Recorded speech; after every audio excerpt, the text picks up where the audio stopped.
Hi, my beautiful people.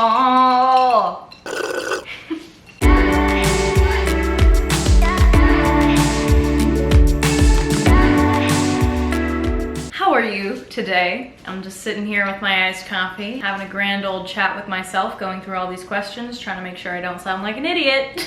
Welcome back to another episode of Ask Queera. Today we are talking about sex. So if there are any parents or little ones around, make sure you put in your headphones. Because we're going to be talking about things that are appropriate for young kids and parents.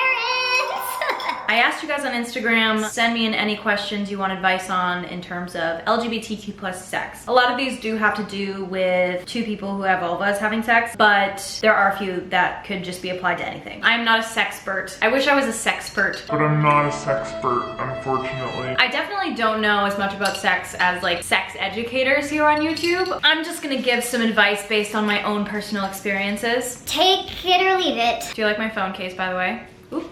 I always put it on my phone around Pride Month. Let's go. I want to squash the stigma about talking about sex, especially lesbian sex, women and women having sex, people with vaginas having sex together. A lot of people just don't talk about it and think it's kind of, oh, hush hush, but it's really natural. It's really normal and natural, and there shouldn't be all this taboo surrounding talking about sex. So that's why I want to talk about sex on my channel, knowing that YouTube will demonetize this. Make sure you show some love to get this video out there. Like, comment, subscribe, all that fun stuff. Enjoy. Shut up.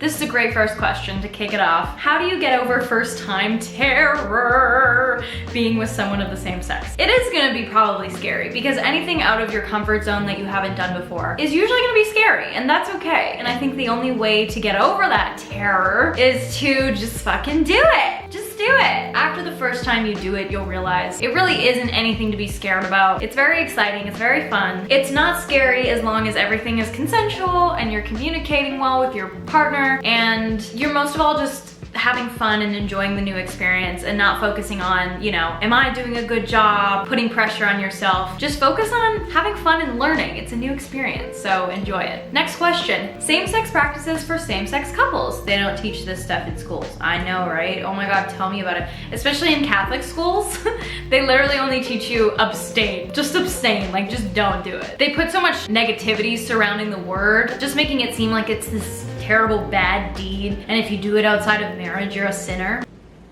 Ridiculous. Safe sex practices. So something that I do when I'm starting to have sex with a new partner is I first go and get tested for any STIs. So you can go to your regular doctor or you can go to a sexual health clinic. Sexual health clinics are really cool though, because the nurses are educated specifically on sex. The one that I went to in Toronto, they're very inclusive. They ask you what have your experiences been, and then they decide what kind of testing they need to do for your situation. I usually get tested before being intimate with a new partner, and I encourage my partner to do the same. You always want to be upfront about that. Yes, two people with vaginas can pass on STIs. It's possible. It is less likely, but it is very possible. You can also avoid exchanging fluids before you get that test result back. So like just focusing on like maybe fingering and not necessarily doing any oral yet. You can also use dental dams, but personally, I've never seen a dental dam being sold anywhere. I don't know if I just haven't been looking for it or what, but like I don't know where to get it. Like I don't know.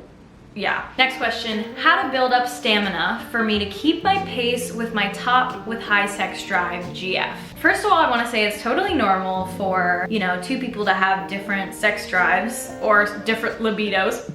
Excuse me. Burping. If you genuinely aren't in the mood as much as your girlfriend, I think you need to tell her that. One thing you could do is just sitting down with your girlfriend. Let's say your girlfriend wants to have sex 4 times a week and you want to have sex once a week. You could compromise. You could make a schedule that works for some people, like figuring out which days and times you want to have sex so that both of you are happy and you've compromised. And tell her that it has nothing to do with your attraction to her. Some people just naturally have a lower sex drive. Next question, when it's a little smelly down there, what do you do? Personally, I get insecure about me tasting bad and smelling bad and like whatever. But when it's the other way around, I don't care. I'm just happy to be there. Like, I'm not judging anyone. If it's been a long day of me exercising, if it's been in, you know, the summertime, I'll have like a little pH balanced vulval wipe that I use, or you can use water, or you can shower, or you can do it in the shower.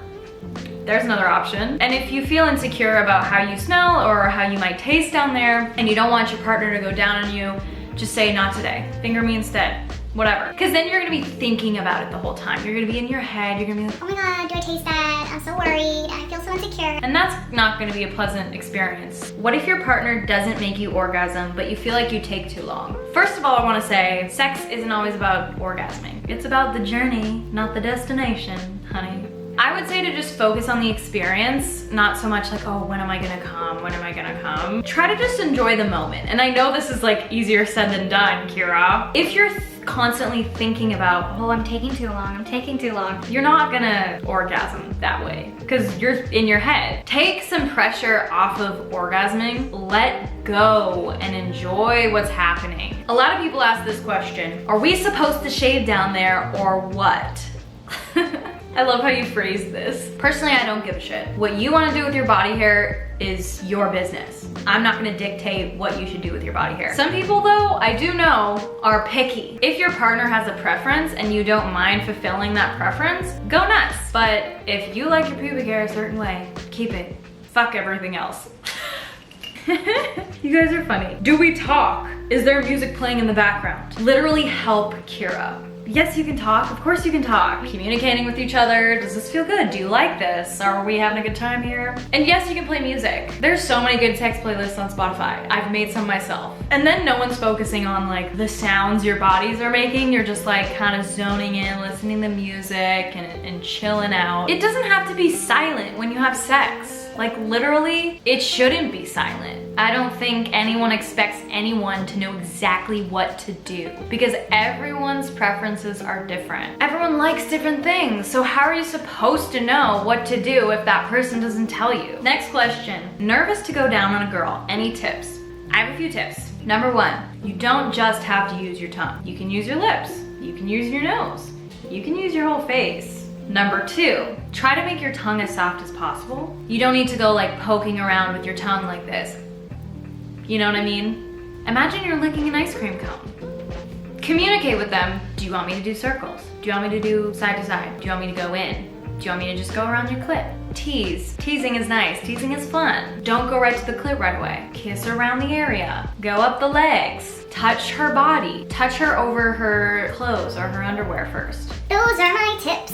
Next question, I was wondering, is gently biting nipples usually a pleasant thing to do to the other? Personally, my nipples are way too sensitive for that. Don't bite them. But I'm sure some people do like that. I don't think anyone likes munching, like, you know? Ask your partner if that's something that they like first before doing it. This is a great question. Do you ever feel the lack of self-confidence in your body when you're having sex? If so, what do you do to feel more confident? I totally understand that because you're being vulnerable, but just remember, they're there to pleasure you. Their number one priority is not to look at your body and judge it. That's not what they're there for. That's not what you're there for. Bodies are more than just what they look like. It's also what they do and what they can do for you. Another thing that kind of reassured me when I started to have sex with girls or people with vaginas. Most likely, they're gonna understand that our bodies are all different and there isn't just one way we are supposed to look. I think that they're going to be more gentle because they have that same anatomy. That kind of reassured me, so I hope it reassures you too. Next question, kind of weird, but how many times a week do you think it's normal/healthy to do the deed? It all depends on your sex drive and your partner's sex drive. I don't think there is one specific answer to this. I don't like to force anything if it's not organic. I would ask your partner how many times ideally would they want to have sex, and you can tell them your answer to that question, and then you can compromise, like I said. Next question, I had my first time recently and I'm not sure if I had an orgasm. How do I know that? A way that you could know is after you orgasm, your clitoris can be really sensitive and anything touching it would kind of be uncomfortable. If you experience that, you might have had an orgasm. And also sometimes after you orgasm, your drive to have sex goes away. Most likely, some people do. You kind of have to like settle down for a sec before you continue. Some orgasms are really small, sometimes they're bigger, and sometimes you can have multiple orgasms in one go at it, in one session, in one sexual session. How the fuck do I say this? But I also feel like you would know if you had it. Another way to figure out how you can orgasm, try giving yourself one first. Then you know what it feels like. I hope that helps. Okay, this video is gonna be so freaking long. I'm only gonna answer a few more questions.